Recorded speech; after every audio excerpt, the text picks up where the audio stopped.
Hey guys, it is, I don't know, maybe, yep, 1:40. Let me reach down and grab my drink. Okay,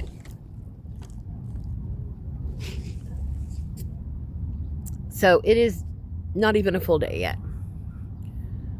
There has been 3 fights, and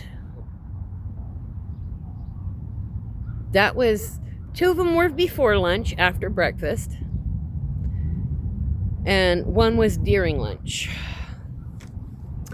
So a friend of mine named Ben, maybe an acquaintance, really, not really friend. I mean, he comes up and gives me a hug and says, "Hey friend, what's up?" That kind of thing. And I'm like, "Yeah, this, how are you?" So he comes in at 9 o'clock in the morning when they open the day room, hand covered in blood, jacket covered in blood, and tells me, "Well, there's a guy over there sleeping." I didn't ask why. I didn't ask who. I told him, I said, "Well, you might want to go wash the blood off your hand and off your jacket. Soak your jacket in cold water because, blood will stain." So there was that. Then 2 other idiots got into it. I don't even know them. I don't know their names or anything about them. In the entrance to the shelter. Now, the shelter used to be a hotel. And it's pretty jacked up. The upper floors are covered in mold. And that's how come the people for the shelter were able to buy the shelter so cheap. And this is not a rumor.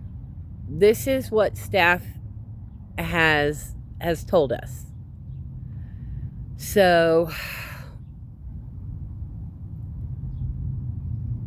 another girl who has a job, goes to job, Sunday through Thursday, off Friday night, Saturday night, goes back to work Sunday night. They told her, "You can rent one of the rooms upstairs as soon as they get clean. All you got to do now is put $600 rent down and a $400 deposit. You can't move in right away because we're still cleaning them and getting the mold out, but we'll give you a receipt for your money, and as soon as one gets clean, we can move you in." She's like, "Well, how long will that be?" He goes, "Oh, I can't tell you how long it'll be."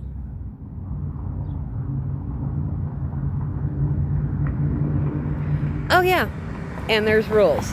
Even though you're renting, you have to follow the shelter rules. You have to be out of your room at this time of day. Can't come back in until this time of day. Can't go to your room that you're renting and paying for until this time today. You can't have guests over. Yeah. So you paying $600 a month? First off, she can't even move in right away, but they want her money up front. They'll give her a receipt. And you're still having to be treated like you're a homeless person.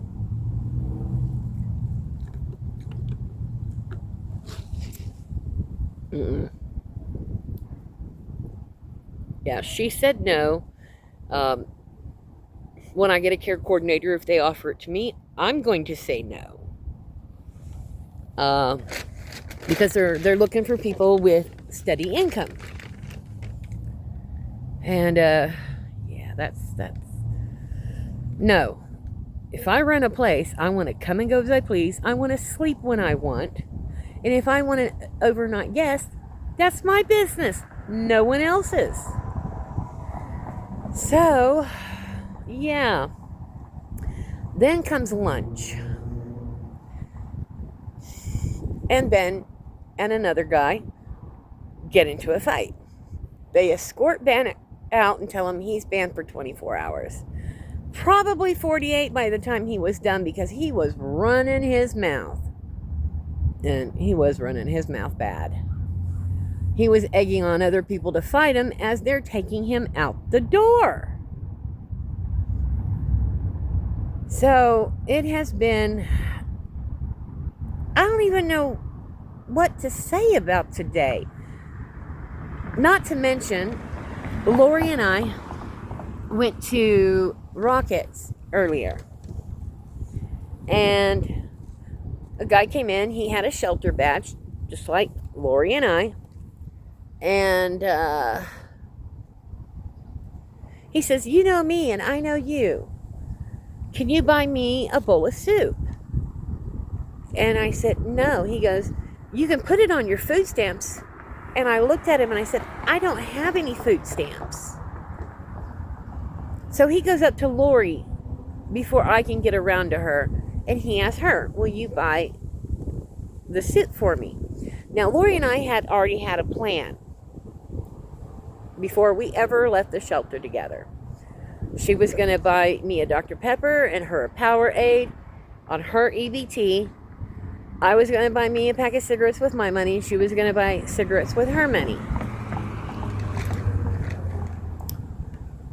She was going to buy my Dr. Pepper because I walked with her, because she is in her 80s. She does not walk fast. No, I take it back. She's in her 70s. 70s, yes. But either way, she's had a stroke. She's very slow, not minded, but physically. And she's afraid to cross the street on her own. She's afraid she's going to get hit by a car because she's slow. She's on a rollator. So I came with her, and she was going to buy me my bottle of Dr. Pepper, for coming with her as a thank you for getting her there and back. So we'd had a plan. So she tells him, okay, yeah, I can buy you a cup of ramen soup. On the way to the register, he grabs a bag of chips too, a big bag of chips, an expensive bag of chips. Our 2 drinks, a Powerade and a Dr. Pepper, cost less than that bag of chips and cup of ramen noodle soup. That is pretty bad. And then, after it was paid for, the guy became very belligerent to the cashier. And there was a guy in there, I don't know what they call them. It's the people who come in, set up their displays for their product, and stack their product, so that people can buy them. He started screaming, "You're fired! You're fired!" Loudly, and I mean loudly. And then he was very rude to Lori, who had just bought him an expensive bag of chips and a cup of ramen noodle. And she straight up told him, "I bought you food. Leave me the F alone."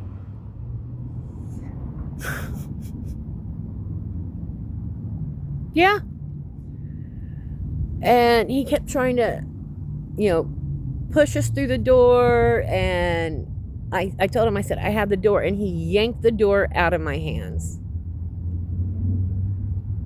And he's like, I'm not a misogynist.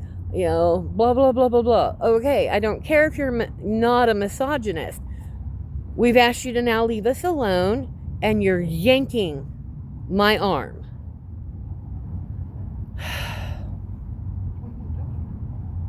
He finally leaves us alone. We get back.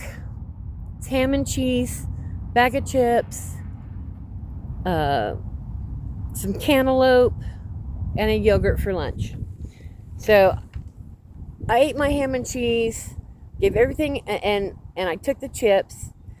And Lori traded